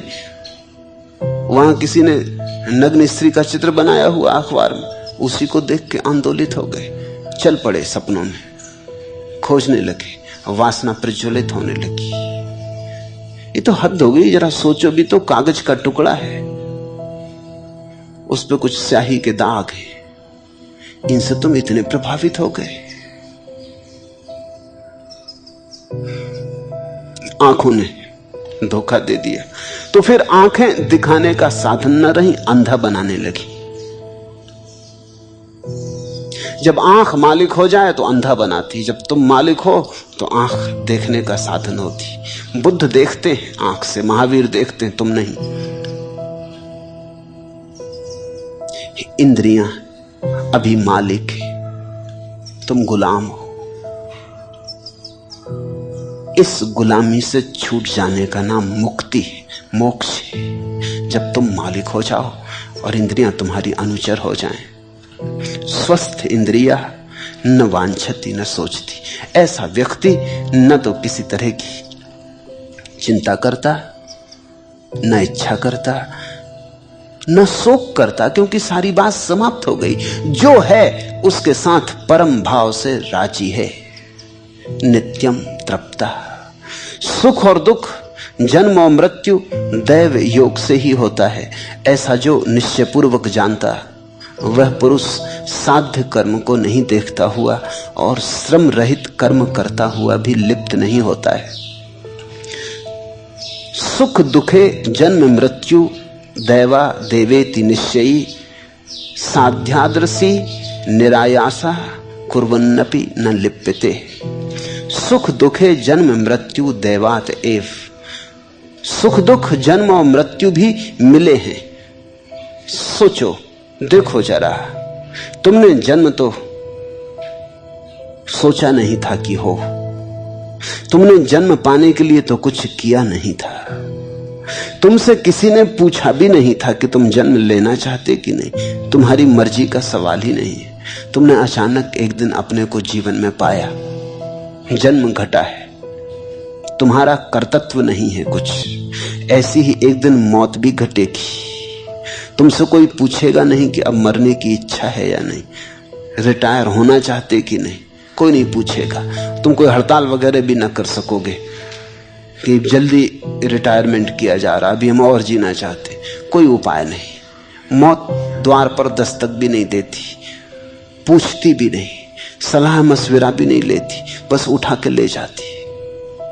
जन्म एक दिन अचानक घटता, मृत्यु एक दिन अचानक घटती। फिर इन दोनों के बीच में तुम कर्ता होने का कितना पागलपन करते हो। जब जीवन की असली घटनाओं पर तुम्हारा कोई बस नहीं, जन्म पर तुम्हारा बस नहीं, मृत्यु पर तुम्हारा बस नहीं, तो थोड़ा तो जागो। इन दोनों के बीच की घटनाओं पर कैसे बस हो सकता है? न शुरू पर बस, न अंत पर बस, तो मध्य पर कैसे बस हो सकता है?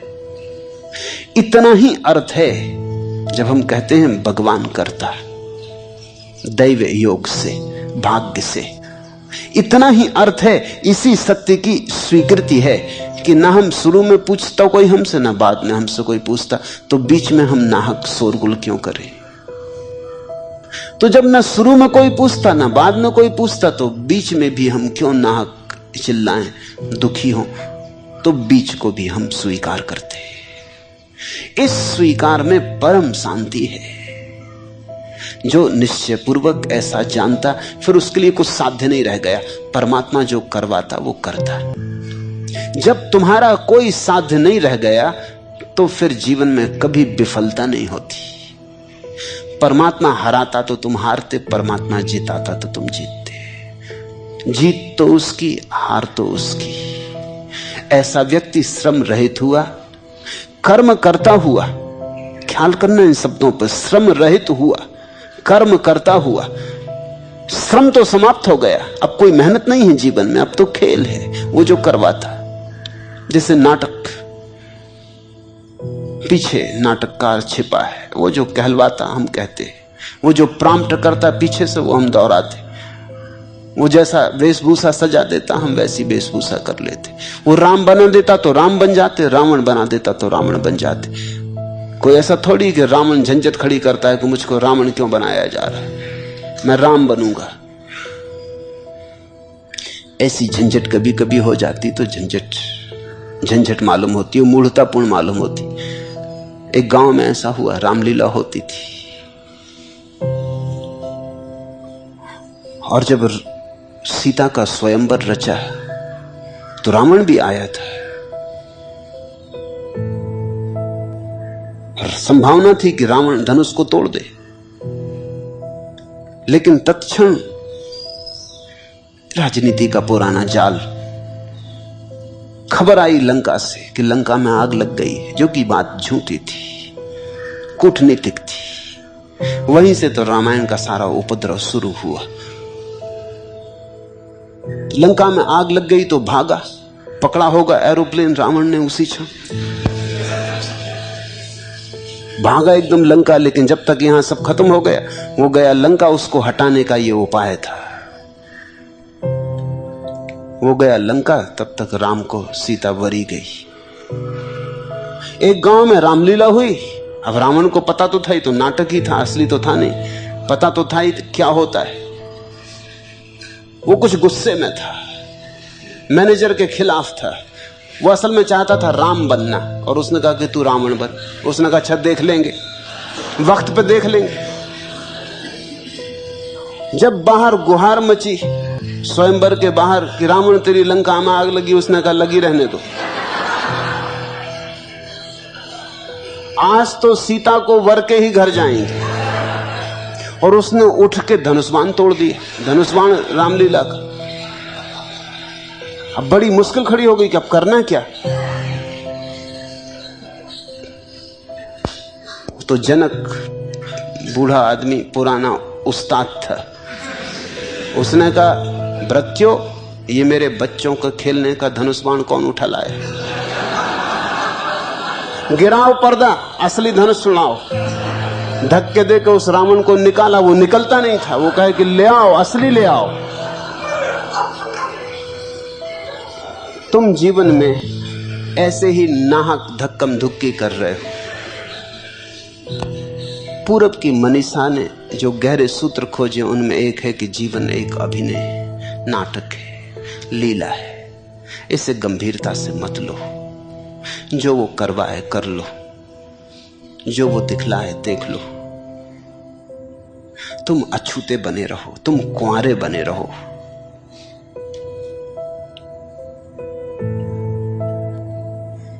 और तब तुम्हारे जीवन में कोई श्रम ना होगा, क्योंकि कोई तनाव ना होगा। कर्म तो होगा, श्रम ना होगा। श्रम ना होगा, कर्म होगा। इसका अर्थ हुआ कर्म तो होगा, कर्ता ना होगा। जब कर्ता होता तो श्रम होता, तब चिंता होती। अब कर्ता तो परमात्मा है, हार जीत उसकी है, सफलता असफलता उसकी है। तुम तो सिर्फ एक उपकरण मात्र हो, निमित्त मात्र। सब चिंता खो जाती। इस संसार में चिंता से दुख उत्पन्न होता है, अन्यथा नहीं। ऐसा जो निश्चय पूर्वक जानता है वह सुखी और शांत है, सर्वत्र उसकी स्पृहा गलित है और वह चिंता से मुक्त है। चिंतया जायते दुःखा नान्यथे हेति निश्चयी तया हीना सुखी शांता सर्वत्र गलित स्पृहा। चिंतया दुखम जायते, चिंता से दुख। चिंता पैदा होती कर्ता के भाव से। जैसे ही तुम स्वीकार कर लेते हो कि मैं कर्ता नहीं हूं, फिर कैसी चिंता। चिंता है कर्ता की छाया। तुम चिंता तो छोड़ना चाहते हो, कर्तत्व नहीं छोड़ना चाहते। तुम रहना तो चाहते हो कर्ता, कि दुनिया को दिखा दो कि तुमने ये किया, ये किया, ये किया, कि इतिहास में नाम छोड़ जाओ कि कितना काम तुमने किया। लेकिन तुम चाहते हो चिंता ना हो। यह असंभव कि तुम मांग करते हो। जितना बड़ा तुम्हारा कर्तत्व होगा उतनी ही चिंता होगी। जितना बड़ा तुम्हारा अहंकार होगा उतनी ही तुम्हारी चिंता होगी। निश्चिंत होना हो तो निरअहंकारी हो जाओ। लेकिन निरअहंकारी का अर्थ ही होता है, एक ही अर्थ होता है कि तुम करता मत रहो। तुम जगह दे दो परमात्मा को, उसे जो करना है करने दो। तुम्हारे हाथ उसके हाथ भर रह जाएं, तुम्हारी आंखें उसकी आंखें हो जाएं, तुम्हारी देह में वो विराजमान हो जाए, तुम मंदिर हो जाओ। उसे करने दो जो करना है। तब तुम्हारे जीवन में एक बड़ा नैसर्गिक सौंदर्य होगा, एक प्रसाद होगा। तुम हार जाओगे तो भी तुम निश्चिंत सो जाओगे। तुम जीत जाओगे तो भी तनाव ना होगा मन में, तो भी तुम निश्चिंत सो जाओगे, क्योंकि तुम अब अपने सिर पर लेते ही नहीं। तुम्हारी हालत ऐसी हो जाएगी जैसे एक छोटा सा बच्चा अपने बाप का हाथ पकड़ के जाता है। जंगल है घना, बीहड़ है, पशु पक्षियों का डर है, बाप चिंतित है, बेटा मस्त है। वो बड़ी मस्त है, जंगल देख के उनके आनंद का ठिकाना नहीं। वो हर चीज के संबंध में प्रश्न पूछ रहा है, ये फूल क्या है, ये पक्षी। शेर भी सामने आ जाए तो बेटा मस्ती से खड़ा रहेगा, उसे क्या फिक्र, बाप के हाथ में हाथ है। एक जापानी कथा है। एक युवक विवाहित हुआ, अपनी पत्नी को लेकर, समुराई था, छत्री था, अपनी पत्नी को लेकर नाव में बैठा। दूसरी तरफ उसका गांव था। बड़ा तूफान आया, अंधड़ उठा, नाव डमाडोल होने लगी, डूबने डूबने को होने लगी। पत्नी तो बहुत घबरा गई, मगर युवक शांत रहा। उसकी शांति ऐसी जैसे बुद्ध की प्रतिमा हो। उसकी पत्नी ने कहा, तुम शांत बैठे हो, नाव डूबने को हो रही, मौत करीब है। उस युवक ने झटके से अपनी तलवार बाहर निकाली, पत्नी के गले पर तलवार लगा दी। पत्नी तो हंसने लगी। उसने कहा, क्या तुम मुझे डरवाना चाहते हो? पति ने कहा, तुझे डर नहीं लगता? तलवार तेरे गर्दन पर रखी, जरा सा इशारा कि गर्दन इस तरफ हो जाएगी। उसने कहा, जब तलवार तुम्हारे हाथ में है तो मुझे भय कैसा? उसने तलवार वापस रख ली। उसने कहा, ये मेरा उत्तर है। जब तूफान आंधी उसके हाथ में है तो मैं क्यों परेशान हूं? डुबाना होगा तो डूबेंगे, बचाना होगा तो बचेंगे। जब तलवार मेरे हाथ में तो तू नहीं घबराती। मुझसे तेरा प्रेम है, इसीलिए ना। कल विवाह न हुआ था, उसके पहले अगर मैंने तलवार तेरे गले पे रखी होती तो तू चीख मारती। आज तू नहीं घबराती क्योंकि प्रेम का एक सेतु बन गया। ऐसा सेतु मेरे और परमात्मा के बीच है, इसलिए मैं नहीं घबराता हूं। तूफान आए, चलो ठीक, तूफान का मजा लेंगे। डूबेंगे तो डूबने का मजा लेंगे, क्योंकि सब उसके हाथ में है, हम उसके हाथ के बाहर नहीं है। फिर चिंता कैसी? चिंतया दुखम जायते अन्यथा ना। और कोई ढंग से चिंता पैदा नहीं होती, बस चिंता एक ही है कि तुम करता हो। करता हो तो चिंता, चिंता है तो दुख। इति निश्चयी सुखी शांता सर्वत्र गलित स्पृहा। ऐसा जिसने निश्चय पूर्वक जाना, अनुभव से निचोड़ा, वह व्यक्ति सुखी हो जाता, शांत हो जाता, उसकी सारी स्पृहा समाप्त हो जाती।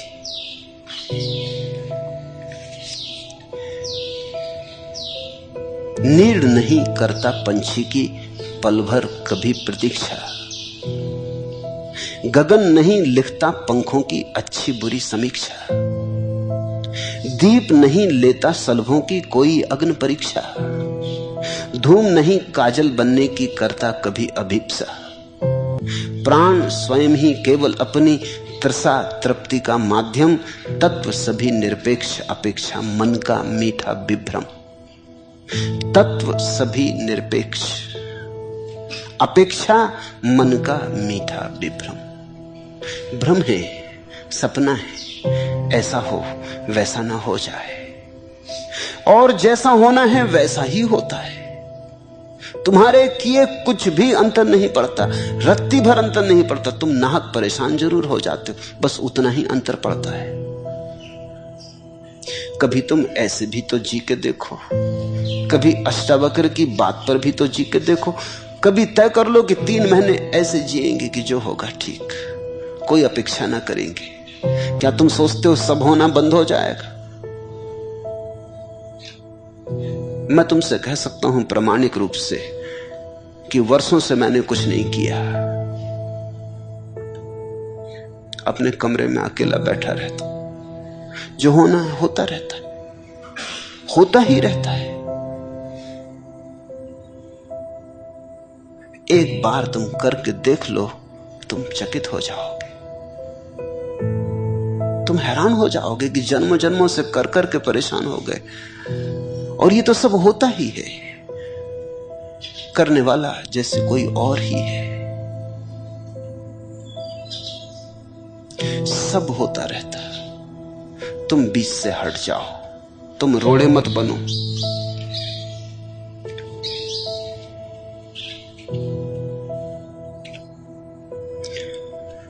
तुम जैसे जैसे रोड़े बनते हो वैसे वैसे उलझते हो। प्राहा अपने को नकार कर सोचता है आदमी, दूसरों के बारे में भटकता है अंधियारे में, निकालता है खाकर चोट पत्थरों को गालियां, करता है निंदा रास्तों की सुनकर अपनी ही प्रतिध्वनि, भींचता है मुट्ठियां, पीसता है दांत, नोचता है चेतना के पंख, नहीं देख पाता आत्मा का निरभ्र आकाश।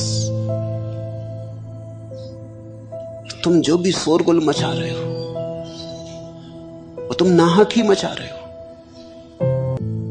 सिबली ने देखा एक कुत्ता पानी के पास आया, प्यासा है, मरा जाता है, लेकिन पानी में दिख गई अपनी छाया तो घबराया। दूसरा कुत्ता मौजूद है, झपटने को मौजूद है, खूंखार मालूम होता है, भौंका तो दूसरा कुत्ता भी भौंका। उसकी अपनी ही प्रतिध्वनि थी। सिबली बैठा देखता रहा और हंसने लगा। उसे सब समझ में आ गया, उसे अपने ही पूरे जीवन का राज समझ में आ गया। पर प्यास ऐसी थी उस कुत्ते की कि कूदना ही पड़ा। आखिर हिम्मत करके गए, छलांग लगा ली, पानी में कूदते ही दूसरा मिट गया। वो दूसरा तो प्रतिबिंब था। जिससे तुम भयभीत हो वो तुम्हारी छाया है, जिससे तुम चिंतित हो वो तुम्हारी छाया है, जिससे तुम लड़ रहे हो वो तुम्हारी छाया है। हिंदी में शब्द है परछाई। ये बड़ा अद्भुत शब्द है। किसने गढ़ा? किसी बड़े जानकार ने गढ़ा होगा। तुम्हारी छाया को कहते हैं परछाई, पराई की छाया। कभी इस शब्द पे ख्याल किया? छाया तुम्हारी, नाम है परछाई।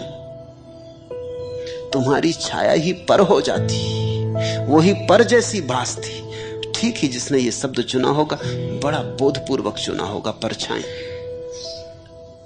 अपनी ही छाया दूसरी जैसी मालूम होती, उससे ही संघर्ष चलने लगता है। फिर लड़ो खूब, जीत हमारे हाथ नहीं लगेगी। कहीं छाया से कोई जीता है? शून्य में व्यर्थ ही कुस्तम कुश्ती कर रहे हो।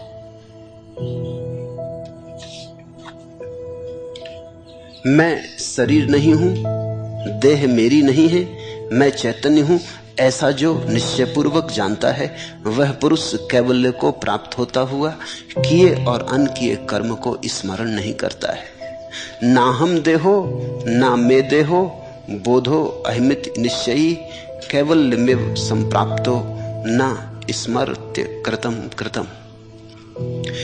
अहम देह ना, मैं देह नहीं, देह में ना और देह मेरी नहीं। बोधो अहम इति निश्चयी, ऐसा जिसके भीतर बोध का दिया जला, ऐसा निश्चय पूर्वक जिसके भीतर ज्योति जगी। कैवल्यम संप्राप्ता, वो धीरे धीरे कैवल्य की परम दशा को उपलब्ध होने लगता है। क्योंकि जिसने जाना मैं देह नहीं, ज्यादा दूर नहीं है उसका जानना कि मैं ब्रह्म हूं। उसने पहला कदम उठा लिया।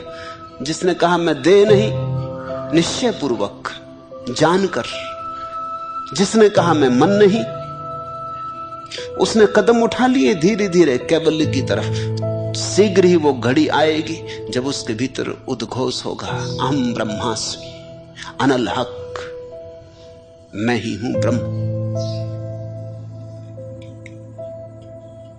फिर ऐसे व्यक्ति को न तो किए की चिंता होती, न अनकिए की चिंता होती। तुमने देखा कभी? तुम उन कर्मों का तो हिसाब रखते हो जो तुमने किए, जो तुम नहीं कर पाए उनके लिए भी चिंतित होते। तुमने मूढ़ता का कोई अंत देखा? ये गणित को समझो। कल तुम किसी को गाली नहीं दे पाए, उसकी भी चिंता चलती। दिया होता तो चिंता चलती, समझ में आता है। दे नहीं पाए, मौका चूक गए, अब मिले मौका दोबारा, ना मिले मौका दोबारा, समय वैसा हाथ आए ना आए, अब इसकी चिंता चलती। तुम किए हुए की चिंता करते हो, अनकिए की चिंता करते हो। तुम जो जो नहीं कर पाए जीवन में वो भी तुम्हारा पीछा करता है। मुल्ला नसरुद्दीन मर रहा था तो मौलवी ने उससे कहा कि अब पश्चाताप करो।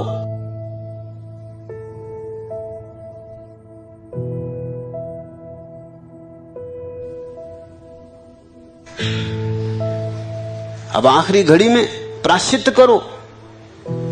उसने आंख खोली, उसने कहा कि प्रायश्चित ही कर रहे हैं, अब बीच में गड़बड़ मत करो।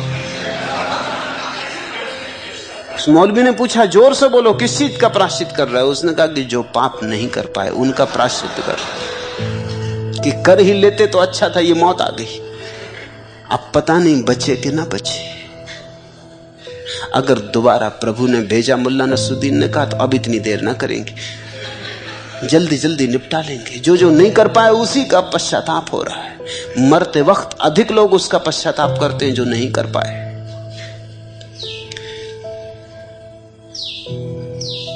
ऐसा पुरुष जिसने जाना मैं दे नहीं, मैं मन नहीं, और जिसने पहचानी अपनी भीतर की छवि। अनकिए की तो बात छोड़ो, किए का भी विचार नहीं करता। जो हुआ हुआ, जो नहीं हुआ नहीं हुआ। वो बोझ नहीं ढोता, अतीत को सिर पे लेके नहीं चलता।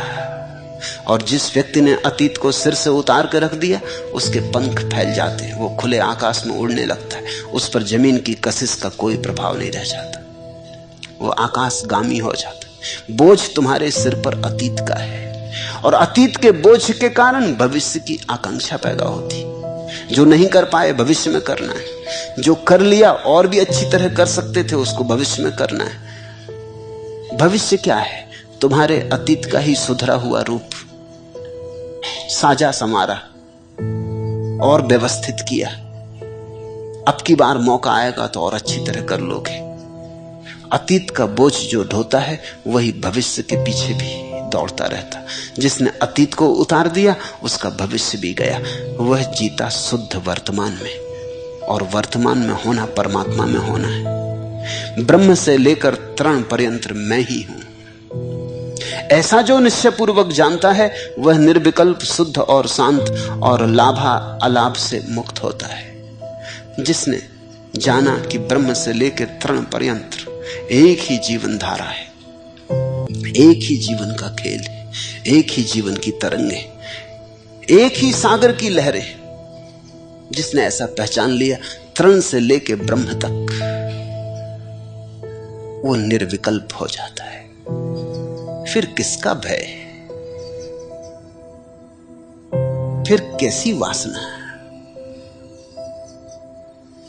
फिर कैसी अशांति, फिर कैसी अशुद्धि। जब एक ही है तो शुद्ध ही है, फिर कैसा लाभ कैसा अलाभ। अनेक आश्चर्यों वाला यह विश्व कुछ भी नहीं है, अर्थात मिथ्या है। ऐसा जो निश्चय पूर्वक जानता है वह वासना रहित बोध स्वरूप पुरुष इस प्रकार शांति को प्राप्त होता है मानो कुछ भी नहीं है। नाना आश्चर्यमिदं विश्वम न किंचिदिति निश्चयी निर्वासना स्फूर्ति मात्रो न किंचिदिव साम्यति इदम विश्वम नाना आश्चर्यम न किंचित। ये जो बहुत बहुत आश्चर्यों से भरा हुआ विश्व है, शांत हुए व्यक्ति को ऐसा लगता है कि सपना मात्र। ये सत्य लगता है तुम्हारी वासना के कारण। तुम्हारी वासना इसमें प्राण डालती, वासना के हटते ही प्राण निकल जाते विश्व में से। ये नाना आश्चर्यों से भरा हुआ विश्व अचानक स्वप्नवत हो जाता, माया जाल। इति निश्चयी निर्वासना स्फूर्ति मात्रा न किंचित दिव्य साम्यति। ऐसा निश्चय पूर्वक जिसने जाना वह वासना रहित बोध स्वरूप पुरुष इस प्रकार शांति को प्राप्त होता है मानो कुछ भी नहीं है। ये सूत्र ख्याल रखना। रात तुमने स्वप्न देखा कि तुम गिर पड़े पहाड़ से, कि छाती पर राक्षस बैठे, कि गर्दन दबा रहे, कि चीख निकल गई, कि चीख में नींद टूट गई। नींद टूटते ही तुम पाते हो चेहरा पसीना पसीना है, छाती धक धक हो रही, हाथ पैर कप रहे, लेकिन अब तुम हंसते हो। अब कोई अशांति नहीं होती। अब न राक्षस है, न पहाड़ है, न कोई तुम्हारी छाती पे बैठा। हो सकता अपनी तकिया अपनी छाती पे लिए पड़े हो, या कभी कभी तो ऐसा होता अपनी ही हाथ छाती पर वजन डालते हो, लगता है कोई छाती पे बैठा। अब तुम हंसते हो। अभी तक जो सपना था सत्य मालूम हो रहा था तो घबराहट थी, अब सपना हो गया तो घबराहट खो गई। बोध को प्राप्त व्यक्ति, संबोधि को उपलब्ध व्यक्ति, जिसने जाना कि मैं स्फूर्ति मात्र हूं, चैतन्य मात्र हूं, चिन्ह मात्र हूं, वो ऐसे जीने लगता है संसार में जैसे संसार है ही नहीं, जैसे संसार है ही नहीं। है या नहीं है कुछ भेद नहीं।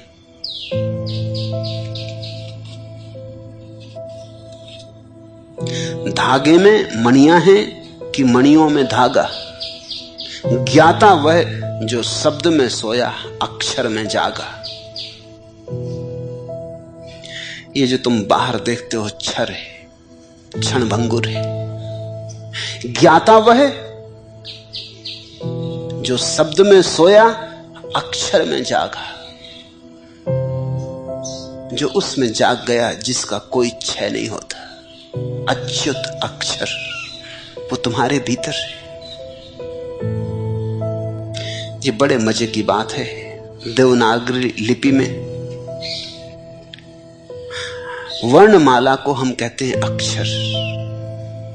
आ बा सा का खा गा अक्षर। फिर जब दो अक्षर से मिलकर कोई चीज बन जाती तो उसको कहते शब्द। रा अक्षर, मां अक्षर, राम शब्द। शब्द तो जोड़ है दो का, अक्षर एक का अनुभव है।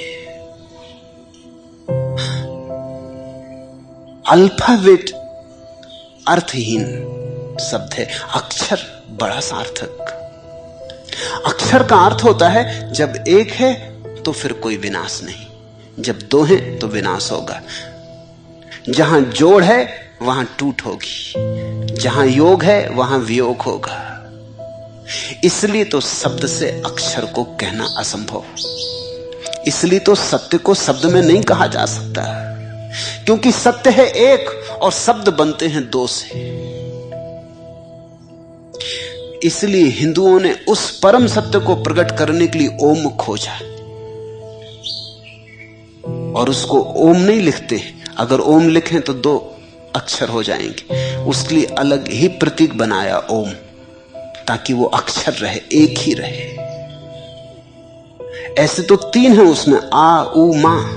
ओम बनाने में तीन अक्षर आ गए, लेकिन तीन आ गए तो शब्द हो गया।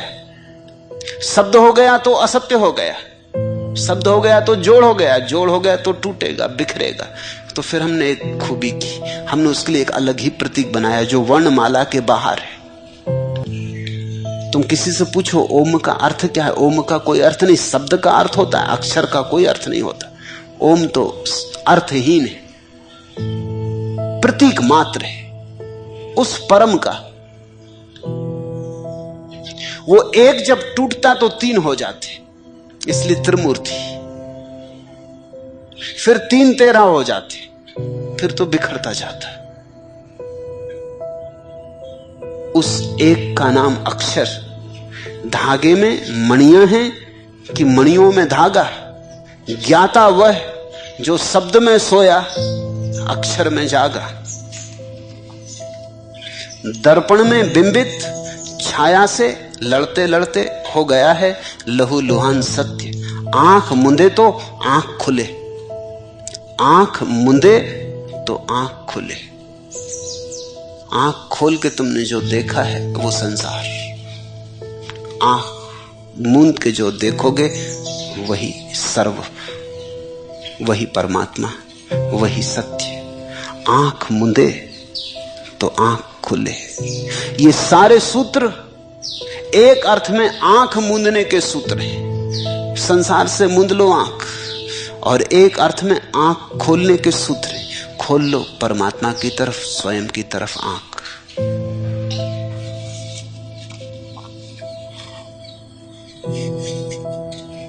ये खाड़ियां, ये उदासी, यहां न बांधो नाव। ये देश और है साथी, यहां न बांधो नाव। दगा करेंगे मनाजिर किनारे दरिया के, सफर ही में है भलाई, यहां न बांधो नाव। फलक गवाह है कि जलथल यहां है डवाडोल, जमी खिलाफ है भाई, यहां न बांधो नाव।